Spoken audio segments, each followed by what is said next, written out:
Bonjour à vous, je suis ravi de vous retrouver. Bonjour Elisabeth Guigou, conseiller européen. Vous connaissez les dossiers par cœur, mais revenons au débat politique français. Nicolas Sarkozy revient, c'est sûr maintenant. Et il revient en gaulliste. Ça vous fait quel effet? C'est son choix et j'ai pas l'impression que ça fasse plaisir à tout le monde dans sa famille politique. Voilà. Petit sourire d'Elisabeth Guigou. Mais est-ce que ça vous paraît important pour les années qui viennent qu'il prenne la présidence de l'UMP et qu'il pèse sur un débat politique? Parce que pour l'instant, on a une opposition éclatée face à un François Hollande en difficulté. Mais si une opposition devient ferme et, disons, plus musclée, ça va devenir de plus en plus compliqué. J'ai pas à interférer dans les affaires internes de l'UMP qui sont vraiment qu'il faut remettre en ordre, hein, parce que ce qui se passe avec Willy Mallion, c'est pas possible. Ça fait un mal terrible à la politique, terrible. À la politique, à la République, à la démocratie, voilà, ça fait monter le Front National. Donc je pense que j'espère, oui, mais ça a l'air, c'est un système là, c'est pas un individu, un système. Donc il faut absolument qu'ils remettent de l'ordre. J'ai l'impression qu'ils ont envie de le faire. Il y a heureusement des députés UMP qui se sont insurgés. Puis enfin bon, donc je pense qu'Alain Juppé est dans cette voie. Et c'est vous voulez dire que c'est le candidat préféré de la gauche, Alain Juppé. Après, maintenant, moi, ce que je souhaite surtout... Vous n'avez pas entendu, là? Ce que je souhaite surtout, c'est que... toujours pas. Alors, redites votre question. Non, mais j'ai l'impression, à travers vos propos, finalement, que Alain Juppé serait plutôt le candidat que vous souhaiteriez comme adversaire. Non, je dis, nous sommes évidemment pas dans la même formation politique et nous serons des concurrents. Bon, ça me paraît clair. Mais enfin, moi, ce que je souhaite, c'est que le principal parti de l'opposition aujourd'hui remette de l'ordre dans ses affaires. Après, c'est à eux de voir ce qu'il faut faire. Mais ce qui me paraît très, très important, c'est que il puisse y avoir, de la part de l'opposition, au moins un soutien aux réformes qui sont absolument indispensables pour le pays. Pour l'instant, justement parce que l'opposition est faible, à mon avis, parce qu'elle est éclatée, parce qu'elle est empêtrée dans des scandales, nous avons affaire à des espèces de guérillas qui n'ont absolument aucun sens. Et moi, je pense que quand, comme c'est le cas, François Hollande et le gouvernement proposent des réformes que personne n'a jamais faites, la réforme du marché du travail, la compétitivité des entreprises, le pacte de responsabilité, la remise en ordre... Mais attendez, ça ne se fait pas du jour au lendemain. Quand on a eu depuis 10 ans, hein, on a piétiné les règles de la monnaie unique, qu'on a laissé filer les déficits, doubler la dette, qu'est-ce que vous voulez, ça ne se fait pas en un tour de main. Mais il n'y a pas de résultat. Il n'y a pas de résultat. 18 heures, les chiffres du chômage... Il y en aura si on tient la constance. On ne va pas zapper au rythme des chaînes info, vous voyez. Ça, c'est pas possible. Quand on fait de la politique, on est sur le moyen personne ne le croit, mais les résultats n'existent pas. Vous savez, dans le domaine du choix. François Hollande lui-même a dit que c'était un échec personnel. Donc, non, mais attendez, ça sont des rumeurs.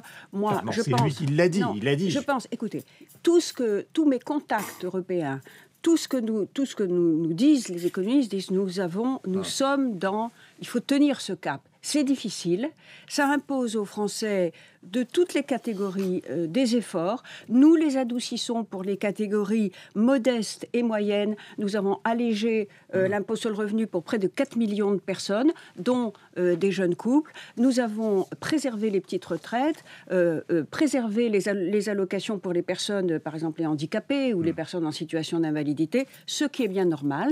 Pour le reste, il faut faire des efforts. On vit au-dessus de nos moyens, donc il n'y a pas... Vous savez, moi je suis élue en Seine-Saint-Denis. Quand on est surendetté, les gens ils savent très bien là-bas que quand on est surendetté, il y a un moment où il faut rembourser. Ben voilà, on en est là. Alors donc, ce qu'il faut, c'est faire aussi des réformes structurelles de fond pour que nos entreprises retrouvent de la compétitivité, qu'elles puissent faire des investissements. Et c'est exactement ce que François Hollande propose. Voilà, il semble que justement François Hollande, au bout de 2 ans et demi d'installation à l'Élysée, finissent par être persuadés qu'il fallait faire des réformes de fond, un certain nombre la réorganisation de l'Élysée, l'arrivée de Jean-Pierre Jouyet, un certain nombre de gens, peut-être vous et d'autres, lui conseilleraient d'enfin accéder à ces réformes qui, pour l'instant, sont quand même... La réforme territoriale, oui, mais lesquelles derrière? François Hollande a engagé des réformes dès le début. La réforme du marché du travail, elle a été votée il y a 1 an maintenant. Mais les contrats de génération, ça ne marche pas. Non, le rapport Gallois, peut-être. Ça, c'est vrai que ça n'a pas donné... Non, ça n'a pas donné... 29 000 contrats de génération, alors qu'on en a été bassiné pendant la campagne électorale en disant le chômage va être réglé. J'étais, moi, assez sceptique là-dessus, mais les emplois d'avenir, ça marche. Et ça met le pied à l'étrier à des jeunes, en attendant que, justement, la croissance et les investissements leur procurent de vrais emplois. Donc, nous sommes sur la bonne voie. Le pacte de compétitivité, le rapport Gallois, ça date depuis le début, ça a été remis en décembre 2012. Donc, on ne peut pas dire qu'on n'a rien fait, c'est pas vrai. Mais j'ai pas Ce dit que qui vous est n'avez vrai, rien c'est fait. que- J'ai simplement laissé suggérer par quelques questions rémanentes que pour l'instant, les résultats, il n'y en avait pas. Non, mais Et d'accord. deuxième point, Ouais. je termine, et Ouais. après vous allez répondre. Il y a un autre problème qui est le problème de la gauche, qui est celui de la confiance, et dans les journaux partout ce matin. C'est que vous avez une politique économique, on va parler du Conseil européen justement, parce que c'est très important dans ce domaine, qui est une politique qui a été vécue par les chefs d'entreprise qui, vous le savez, fabriquent d'emplois en France comme en Seine-Saint-Denis, et qu'ils ont l'impression que la gauche s'est mobilisée au départ contre eux depuis la campagne électorale. Donc Mais pourquoi, moi, je pense pourquoi qu'il y a eu- vous aiderait-il? Il y a eu des expressions malheureuses à l'égard des entreprises et il y a eu trop de zigzags. Voilà. Ah bah, vous voyez. Bon, ça c'est vrai, mais en même temps, il y a eu des zigzags autour d'un cap que je viens de vous rappeler. Donc ça, la nécessité de faire des réformes et l'orientation de ces réformes, elle n'a jamais été niée. Alors après, maintenant, ce qu'il faut, c'est resserrer le dispositif, redire que nous, la gauche, oui, nous ne pouvons pas faire sans les entreprises. Voilà, il faut tenir un discours de confiance vis-à-vis des entreprises. Vous vous rendez compte de la C'est ce qui est différence de beaucoup cette fait. petite phrase par rapport à ce qu'on a entendu au Bourget, où on a assimilé d'ailleurs la finance aux entreprises, qui n'est pas du tout la même Non, chose. mais D'accord, justement, mais non. Au Bourget, le président, le candidat à l'époque, a dit à quel point nous étions soucieux de la situation, notamment des PME, parce que c'est pas nos grandes entreprises qui causent du souci. Elles sont des championnes internationales mais et les gens ont mondiales. entendu à mort les... Vous savez très bien, quand vous tenez ces propos à l'époque, les gens de droite ou même les chefs d'entreprise, ils ont entendu à mort les patrons, à mort les entreprises. C'est pas vrai. C'est ce qu'ils ont entendu, on leur a collé 75% derrière, écoutez, et c'est ce qu'ils ont entendu. Ça, c'est pas la meilleure chose qu'on ait fait, en effet, mais c'est symboliquement.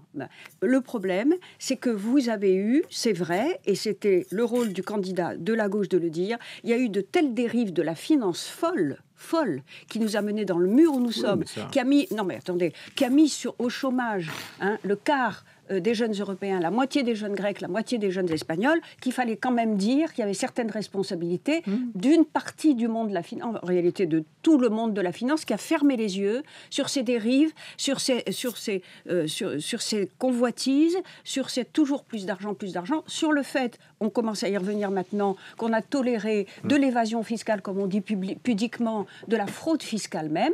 Maintenant, on corrige tout ça. On a trop tardé à le faire, on aurait dû le faire avant. Mais ça, c'est vrai. Voilà. Mais les entreprises, jamais la gauche n'a stigmatisé les entreprises. Jamais sont-elles qui créent Ça a été des perçu emplois. comme ça. Vous le savez. Peut-être. Alors, d'accord, il faut faire un effort de communication et on le fait. Question, est-ce que Juncker est un bon candidat? Écoutez, c'est celui qui a été choisi. Et deuxième question, est-ce que vous avez le sentiment que les Anglais vont finir par partir? J'espère que non. Jean-Claude Juncker, que je connais bien, qui est quelqu'un qui connaît admirablement l'Europe, qui a beaucoup travaillé pour elle à la tête de l'Eurogroupe, Jean-Claude Juncker a été choisi par les conservateurs européens. Bon. C'est lui-même est probablement plus au centre droit d'ailleurs, et tous les grands partis politiques ont pris l'engagement que ce serait le parti qui arriverait en tête aux élections européennes, le leader de ce parti qui serait proposé comme candidat, enfin qui serait adoué par le Parlement comme candidat à la présidence de la Commission. Donc on ne peut pas, après avoir fait campagne pendant 3 mois sur ce thème-là, maintenant ne pas respecter le vote des électeurs. Je pense qu'il y a une logique dans ce système, et par conséquent, je pense d'ailleurs que tous les chefs d'État et de gouvernement, à l'exception de M. Cameron, peut-être de M. Orban, le leader hongrois, se sont ralliés à ce point de vue. Alors maintenant, il faut éviter que les Britanniques s'en aillent, évidemment. C'est un grand pays. Nous avons des intérêts complémentaires dans l'énergie, dans la recherche. C'est la cité de Londres et la place financière de l'euro. Donc, et eux ont intérêt, évidemment, à rester dedans. Quand vous voyez le maire de Londres, Boris Johnson, qui dit « Partez les Français, venez chez nous, la fiscalité des entreprises, la fiscalité privée. » Peut-être, enfin... Bon. Bah oui, non, mais ils le vivent comme ça. Ils se disent « On va faire fortune sur le Boris, dos de l'Europe. » Oui, ben d'accord. C'est Boris Johnson. Nous disons, si vous partez... Il n'est pas mauvais, hein. Nous disons, si vous partez, nous vous déroulons le tapis rouge, vous les Anglais, pour venir chez nous, et vous verrez que ce sera le cas. Alors, il faut... moi, je pense que M. Cameron s'est mis dans un piège, tout seul. dont il a du mal à sortir. Il a convoqué ce référendum, regardez la presse anglaise, enfin maintenant, pour ou contre, alors qu'il ne veut pas sortir. On ne sait pas comment ça va tourner. Donc ce que je crois, c'est qu'il faut dire que nous souhaitons les Britanniques dans l'Europe, mais qu'on ne fera pas n'importe quoi pour ça non plus. Ils ne peuvent pas nous empêcher de renforcer l'eurozone. Ils ne peuvent pas nous forcer à détricoter les politiques communes qui existent déjà. Ce qu'on peut faire, c'est recentrer, car M. Cameron a raison sur un point. Il faut que la Commission soit beaucoup moins bureaucratique, comme elle était sous Barroso, et beaucoup plus politique autour de quelques grandes priorités. On fait jouer la subsidiarité, comme on dit, et ça peut être un élément de discussion constructive avec les Britanniques. Je rappelle qu'il y a donc Conseil européen, donc aujourd'hui et demain. Dans cette affaire, est-ce que François Hollande peut encore espérer faire changer Mme Merkel? Changer sur quoi? Sur, au fond, une politique qui met les déficits quand même au cœur de tout. Mais vous savez qu'il semble qu'elle préfère beaucoup Matteo Renzi. Elle est tombée sous le charme de Matteo Renzi, alors que le charme de François Hollande lui est relativement étranger. Eh bien, écoutez, il est plus jeune, c'est vrai. Bon. C'est une parole de femme. Je n'ai rien dit, parce qu'on va encore taper dessus. Non, mais plaisanterie mise à part. Elle l'appelle le matador. Il y a un débat interne en Allemagne, à l'intérieur de la coalition, qui est extrêmement vif, sur la question de savoir si on peut se contenter de baisser les déficits et les réformes structurelles, ce qui est indispensable, indispensable. Mais s'il ne faut pas faire davantage pour les investissements pour soutenir la croissance. Et ça, c'est un débat interne à l'Allemagne. Et on pourrait sortir, par exemple, les sommes investies, justement, du calcul des déficits. Ça vous paraît une bonne idée, ça? Moi, je pense qu'il ne faut pas modifier les règles du pacte de stabilité. Je pense qu'elles ont été agréées par tout le monde, mais qu'il y a à l'intérieur du pacte de stabilité des marges pour l'interpréter et pour l'appliquer. Elles tiennent ces marges à la nature des réformes structurelles et à la conjoncture. Plus un pays fait des réformes structurelles, et plus l'interprétation peut être justement flexible et souple sur ces règles. Donc c'est ça, le pacte de stabilité, le traité budgétaire le permet, utilisons-le et surtout dégageons des capacités financières supplémentaires par de l'ingénierie financière entre le public et le privé pour financer des investissements dans le futur, le numérique, les transports et l'énergie. Est-ce que vous voulez toujours être commissaire européen? Bien sûr, pour faire tout ça. Donc c'est une certitude ce matin. Encore plus que d'habitude, encore plus que la dernière fois que nous nous sommes vus. Non, c'est pas. Parce qu'on a beaucoup dit, je vous répète la question, mais Hollande soutient Moscovici. Oui, mais écoutez, moi je suis. Hérault veut rentrer dans la bataille lui aussi. C'est normal. C'est normal qu'il y ait plusieurs candidats, que le président de la République ait plusieurs cartes en main. D'ailleurs, il ne se focalise... Nous avons marqué notre priorité, l'a bien fait, une vice-présidence de la Commission. C'est ça qui est important, parce que ça va être géré autour de grands pôles, animés par les vice-présidents. Vice-présidence de la Commission, économique, parce que c'est le cœur des compétences de la Commission. Et puis après, ce sera le président de la Commission qui va dire, mais voilà comment je répartis les compétences, voilà où je vois la France. Et après, on regardera parmi les personnes que la plus compétente. Non, on regardera qui est le plus adapté au poste, parce que tout le monde est compétent. Et puis, il y a toujours des surprises. Merci beaucoup, donc Elisabeth Guigou, d'être venue ce matin sur l'antenne de Radio Classique. Et sur celle de LCI, nous allons recevoir Magali, qui elle aussi est peut-être sous le charme de Matteo Renzi, comme Angela Merkel. Il faut dire qu'il est quand même assez dynamique, cet ancien maire de Florence. Oui, 39 ans. Il est allé devant le Sénat italien en leur disant « C'est la première fois que je viens devant vous, parce que la plupart j'étais pas né quand la plupart d'entre vous ont été élus, et c'est peut-être la dernière d'ailleurs, parce que je vais vous supprimer. » Donc voilà, il faut... Renzi, Matteo, bonne journée à vous.